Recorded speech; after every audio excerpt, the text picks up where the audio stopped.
One of the hardest things that we try to do with horses is to communicate with them via a bit. It's a really weird thing to do, right? To put a piece of metal in their mouth and then attach reins to it and sort of pull it around. That's just a really odd thing for a person to want to do. And I think a lot of times we have unrealistic expectations around how big of a deal that is for horses. And, there are horses out there that it doesn't seem to be that big of a deal for them. And then there are horses like Vannah here, who it is a very big deal for. And we just have to really be patient, take our time, and try to make it make sense versus just use it as if it already makes sense.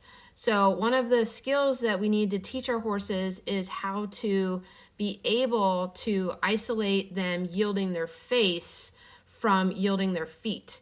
So that transition can be a little rough especially if you have had control issues. If you've had to use the bit for control for a significant period of time, then transitioning from control into flexion can be a bit confusing for our horses, right? Because by control, we're usually connecting the reins and the bits, directly to the feet.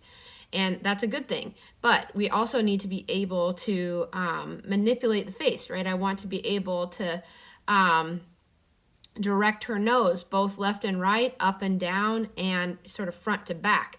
And this video is about getting her to tuck her nose, right? To go from her nose sort of out in front of the bit to being on the bit. Preferably not behind the bit, but that's bound to happen, and we can talk about that as it does. So this is a task on our list so that we can continue to bring awareness to how challenging this process can be. So all I'm doing here is trying to maintain a rhythmical walk and pick up my reins there and get Vannah to tuck her nose. And you can see there that that's a bit challenging for her because she doesn't want to stay there. It's extra challenging for her because she's a mover.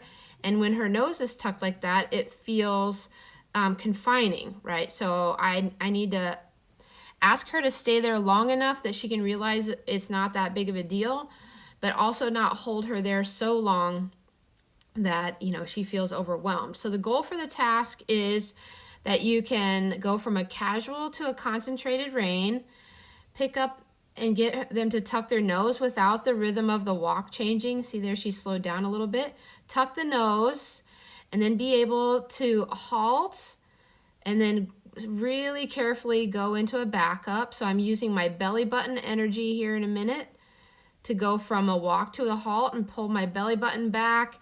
I push down on the ball of my feet a little bit, try to sit real tall, get some steps backward. And then another thing I'm looking for in this task is that when you let the reins out, that their neck either stays the same or it goes down versus that it comes up or they get anxious or they speed up, anything like that, okay? So this is a task that's just meant to start the conversation. I still am in a position with Vannah here that I need to do this a lot more times in order for her to be perfectly clear on what that means, and that unless the rhythm in my body changes, I don't mean for the rhythm in her walk or whatever gait we're doing to change.